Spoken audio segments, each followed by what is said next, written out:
Kamusta po kayo? Dito sa Usapang Wow, tatalakayin po natin ang mga paksa na may kaugnayan sa wellness and well-being, partikular na mga usapin sa ating mental health.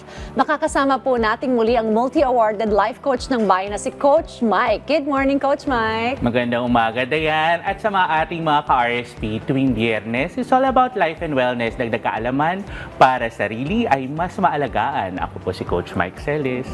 Improving family dynamics, ha? Coach Mike, yan ang ating pag-uusapan ngayong araw. Correct. So yes naman, Dayan, kaya bibigyan linaw natin sa ating pamamagitan ng mga salitang wow kung tayo ay agree sa mga popular na myth or opinion or naman kung hindi naman na may kaugnayan sa usaping pamilya. Yan. Oy, very interesting ang pag-uusapan natin, family dynamics, at kasama pa rin natin ang ating RSP Barkada para sumagot kung wow or aw. Ito, simulan na natin sa ating myth number 1, Coach Mike. Ito, tanging ang mga magulang lamang ang nakakaalam kung ano ang makabubuti sa buong pamilya. RSP Barkada, what do you think? Wow o aw? Anong edad ba ito pinag-uusapan? Okay. Anong edad? Audrey, bakit wow?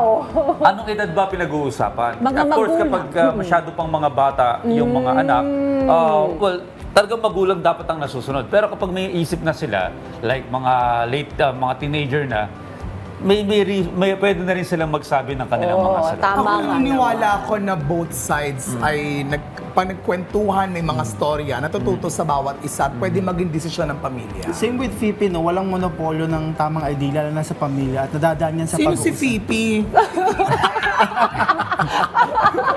Noel, ikaw ba? Okay, valid opinions from our RSP Barkada. Actually, I go naman with aw as well. Oo, Okay. no? Ang ganda ng mga opinion nila. Oo. Pero mga ka-RSP, lumabas din tayo ng ating himpilan at nagtanong sa ating kawaw na si Alexandra Manalo kung ano ang kanyang sagot. Narito. Ako po kasi bilang parte po ng pamilya, kahit yung mga anak po ay may karapatan po, lalo na po kapag nasa legal age ka na po. Kasi mahalaga rin po yung input nila para mapabuti yung pamilya.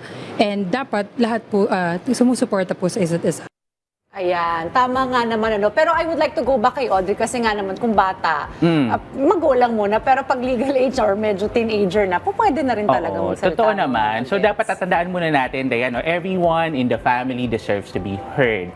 Diba? Yun lagi muna. It's not about the age naman. And we should consider also na nagbabago ang mga panahon ngayon. Oo. So, it's all about coming from a space of respect.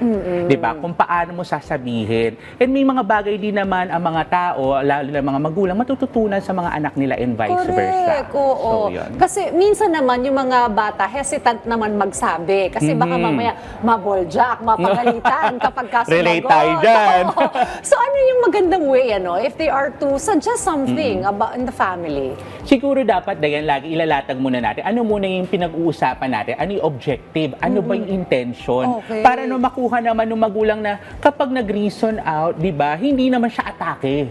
Di ba, hindi siya kawalan na respeto, but rather it's a way of actually making things work for them. Okay, so intention and then yung manner, importante yan. Manner, yes. Okay, let's go to the next myth, tungkol sa family dynamics. Hindi dapat uso ang privacy, pagdating sa pamilya. What do you think, RSP Barkada? Wow o aw? Nahihirapan yung parent. Si Undecided.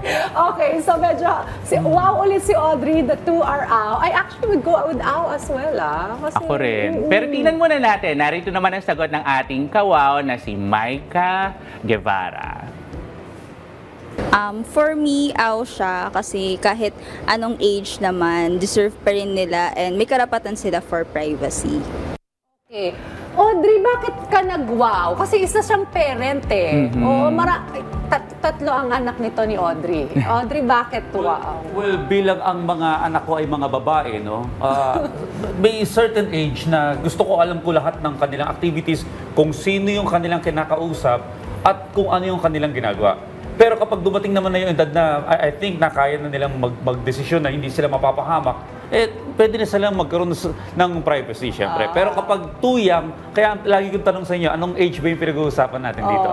Naku, mga striktong ama talaga na si Audrey, Lagot ang mga manliligaw. What do you think? Valid naman talaga, Dayan, Pero ako, on my end, ang gusto ko talaga is dapat maging open muna. Dapat there should be trust. Oh, Di ba? okay. Pag-usapan nyo muna, ano ba yung boundaries na kailangan? Okay. Ano ba yung repercussions ng actions? Kasi kapag tinuturuan mo naman na mabuti ang anak at they would come from a space of responsibility, hindi mo kailangan mangamba. Pwede po tayo magtanong without being too invasive. Okay. Yun. And also, even kahit sa mga magkakapatid, kailangan Oo. nire-respeto rin yung Saka, privacy ng pwede ba bawat magtanong isa? Dayan ng walang duda agad? Para, aklaw, ano na naman yan? Di ba may tendency ganun, may panghuhusga? So, dapat iiwasan muna natin nun so that the family member would feel safe. Ayun. Okay, let's move on to our last myth regarding family dynamics. Ito, kailangan araw-araw magkaroon ng oras para sa pamilya. RSP Barkada, wow or aw? Ayan.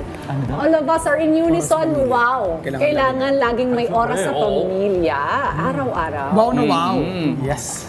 Tama naman. At narito naman ang sagot ng ating kawaw. Tingnan natin ko parehos na si Nicolo Lungay. Para sa akin po, wow. Kasi yung pagmamanage po ng time, makakatulong po siya sa sarili mo, naalagaan mo yung sarili mo, but at the same time, nasa-strengthen mo yung bond mo with the family and mas na-form lalo yung love na makakatulong para mas maging dikit yung pamilya nyo. Ano, everyone answered actually, wow. Ano. Importante naman talaga yung time for family. Oo, saka I totally believe, Dayan, that you can never be too busy for people you love, di ba? Correct. We're not talking about na kailangan, halimbawa, sabay-sabay muna mag-dinner lahat. As much as possible, why not, di ba? Pero kung hindi kaya, kahit kamustahin mo lang, puntahan mo sa kwarto, i-text mo, gaano ba katagal yon? You should always find time para noon they would feel that they matter and that they are loved. Oy, ang ganda nun. At saka yung time hindi naman kailangang mahaba, sabi mo. At hindi kailangan magastos. At hindi kailangan Diba? magastos. Simple Oo. good morning. It's about Correct. making time na for Oo. your family. Alright, ano pa yung mga iba pang recommendation to improve family dynamics, Coach? Okay, so first things first, siguro kailangan mas maging open tayo lagi, di ba, sa family members natin. At the end of the day, whatever happens, they would always be there for us. So mahalaga maging open tayo. Number 2, we should accept each other din, di ba? Okay. Parang kung alam natin, medyo nahihirapan yung isang kapamilya natin dito sa parte ng buhay niya na to, din tulungan natin, accept natin, huwag nating husgahan.